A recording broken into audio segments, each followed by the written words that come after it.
मुज़ाकरात में कामयाबी के बावजूद सरकारी मुलाजमीन डी चौक पर मौजूद। मुलाजमीन का कहना है कि जब तक तनख्वाहों में इजाफे का नोटिफिकेशन जारी नहीं होता धरना जारी रहेगा।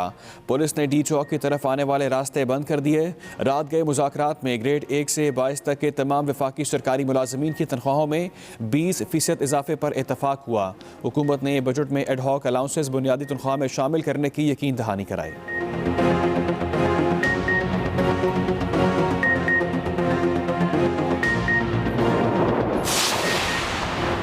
इस्लामाबाद हाई कोर्ट में तोड़फोड़, एक खातून समेत 3 वकला गिरफ्तार। वाक़े का थाना रमना में मुकदमा दर्ज है। पुलिस ने छापे मारकर नवीद मलिक, अयूब अरबाब गुज्जर और शाजी अब्बासी को गिरफ्तार कर लिया।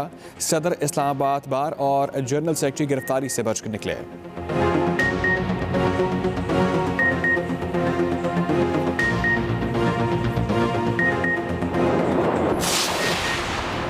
मुल्क में कोरोना से मजीद 57 अफराद जहाँ बहक। 24 घंटों में 1502 केसेज रिपोर्ट। मुल्क में फ़ाल केसेज की तादाद 30,225 हो गई। अब तक 5,16,683 अफराद वायरस को शिकस्त देकर सेहतयाब हो चुके हैं।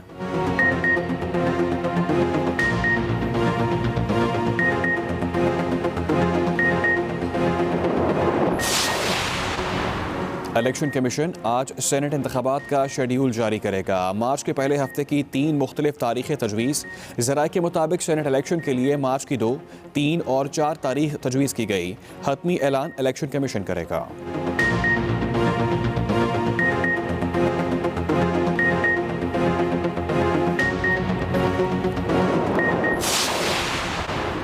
सेनेट इंतखाबात से पहले तहरीक इंसाफ को पंजाब में धचका। मुजफ्फरगढ़ से तहरीक इंसाफ के रुकने पंजाब असम्बली सरदार खुर्रम लगारी का पार्टी छोड़ने का फैसला। खुर्रम लगारी ने कहा, मुतादिद बार हल्के के इशूज़ पर आवाज़ उठाई मगर कोई सुनवाई नहीं हुई। दावा किया कि मेरे साथ 5 और अरकान असम्बली भी पार्टी छोड़ेंगे।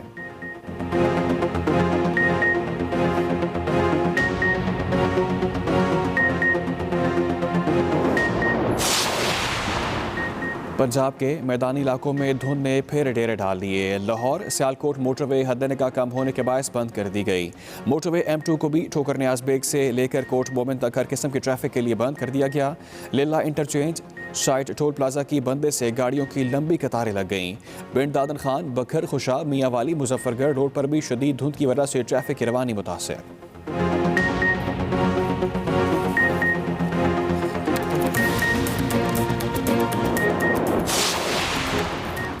कौम अपने हीरो मोहम्मद अली सतपारा की वापसी के लिए दुआ गो।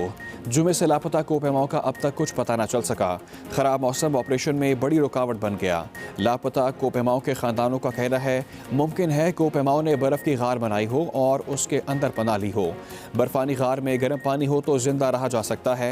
चाहते हैं रेस्क्यू ऑपरेशन जारी रहे।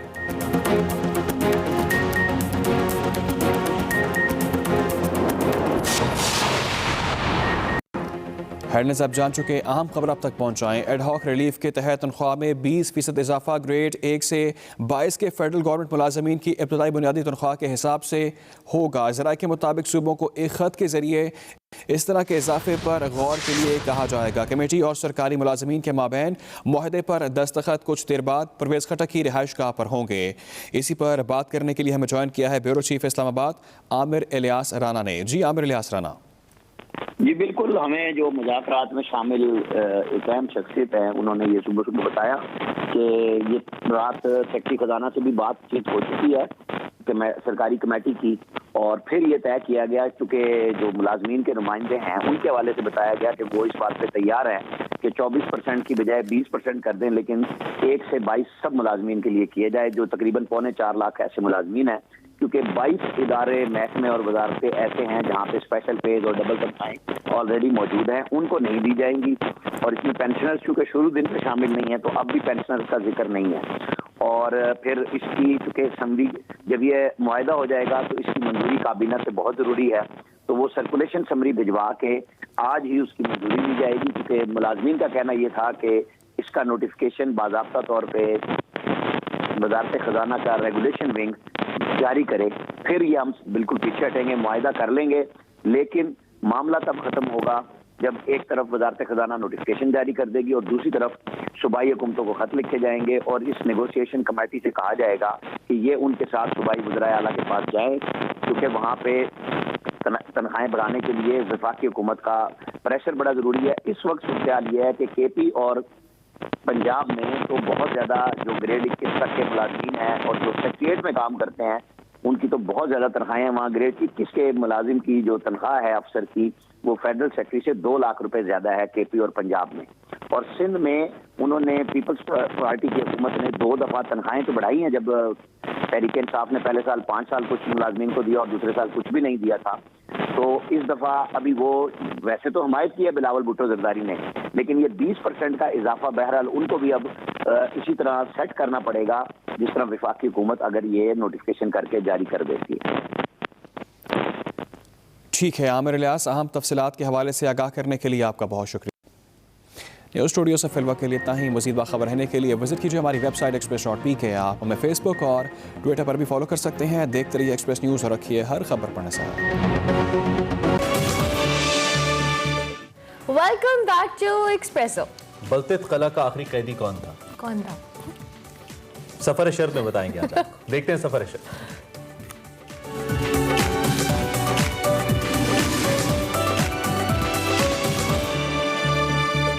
कुछ चीज़ें इनबॉर्न होती हैं आपके अंदर, और मेरे दादा का भी मैं कहूँगी कि उनका भी बहुत ज़्यादा उसके ऊपर असर था कि मेरे दादा के बारे में कहते हैं कि जब वो उनकी डेथ हो रही थी उस ज़माने में वो रूमी को पढ़ रहे थे। He was big into books, book reading करते थे। और एक्चुअली मेरे दादा जो है ना वो पहले इस गांव के शख्स है जिन्होंने अपनी बेटियों को पढ़ाया उस टाइम में। तो he is one of the very few people from the region जिन्होंने अपनी बेटियों को उस टाइम पे पढ़ाया। और इस टाइम मेरी फूफियाँ जो है ना वो टीचर्स रही हैं स्कूल्स में और इस तरह से। तो मेरा ख्याल मेरे दादा ने बहुत ज़्यादा वो जो एक डिफरेंट सोच है वो अपने बच्चों के अंदर जो है वो ट्रांसफ़र किया है। भुट्टो की दौर था और भुट्टो के बहुत करीब जो साथी था ना उनका, तो गुलाम अहमद साहब था उस वक़्त। तो उन्होंने बहुत से गैदरिंग की, बहुत कोशिश, लेकिन अवेयरनेस लोगों को इतना नहीं था कि जमहूरियत है क्या चीज़। और उसी हिसाब से फिर उन्होंने बहुत कुछ कोशिश किया और आके बीच में फिर आहिस्ता आहिस्ता लोग जो है आहिस्ता आहिस्ता फिर लाइन पे आया। फिर दुनिया की पार्टियाँ आ गए और न कि खाली पीपल्स पार्टी। हम बड़े हो रहे थे, हम सारे बच्चे, तो अब वो बहुत कम नज़र आए। ज़्यादातर बाहर होते थे, कभी पता चलता था किसी मीटिंग में गए हैं, कभी होटल भी ख़ुद चलाते थे। और ज़्यादातर जो उनकी मीटिंग्स वगैरह होती थी वो होटल के अंदर ही लोग आके उनसे मिलते थे। तो रात को घर आते थे, सो जाते थे, और सुबह उनकी आदत थी बहुत सुबह सवेरे उठने की। सुबह 5 बजे 4 बजे उठते थे। ये उनका रूटीन ज़िंदगी भर, मतलब यही रूटीन वो फॉलो करते रहे। 4-5 बजे उठना, जाके सारे क्योंकि खेत का भी काम देखना होता था, एक्टिविज़म भी करनी होती थी, होटल भी चलाना था। तो फिर सुबह सुबह जाके सारे खेत वाला काम जो है वो निपटाते थे। उसके बाद होटल में आके गेस्ट के लिए नाश्ता बनाना, उनका अटेंड करना। उसके बाद घर आते थे। घर आके हमेशा हमारे लिए अब्बू नाश्ता बनाते रहे। जब बंद किया तो वो एक कमरा है, शायद वो अंग्रेज़ वालों ने देखा है, तो सोने के लिए एक साइड पे है, तो एक खिड़की है, वो बिल्कुल नीचे जो आतीत का वो है, वो एक किस्म का जहन्नम है। तो जब मुझे कराची में पता चला किस तरह, तो सुना था कि जब पहले ज़माने में वहाँ जब जिसको भी बंद करते थे या तो वो पागल हुआ करते थे या कोई और मसला उनके साथ पेश आते थे। अब वो बहुत ज़्यादा कम बोलते रहे इस अपने एक्सपीरियंसेस, स्पेशली हमारे साथ, अपने बच्चों के साथ कभी भी उन्होंने घर में अपने एक्सपीरियंसेस के बारे में बात नहीं की कि वो कितने डिफ़िकल्ट टाइम से गुजरे हैं और किस तरह का टाइम उन्होंने देखा। उनकी स्ट्रगल के बारे में कभी भी बात नहीं की। शायद उनको यही लगता था कि वो अपनी तारीफ़ कर रहे होंगे अगर वो कुछ इस तरह से बात करेंगे। तो ही वॉज़ वेरी क्वाइट और वेरी, मतलब अपने आप में रखना कोई चीज़।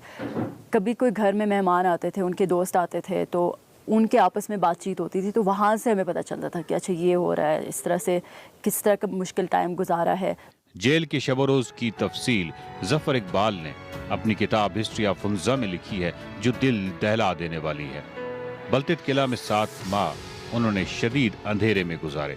कैद खाना के हवाले से जिन्नात के किस्से आम थे और रात को अजीबो गरीब आवाज़ें भी आती थीं। लेकिन गुलाम मोहम्मद ने बॉडीगार्ड्स के साथ अच्छे मरासिम कायम किए और उन्हें एक माचिस की डिबिया फराहम कर दी गई। ये माचिस की डिबिया उनके लिए एक बहुत बड़ी ढारस थी।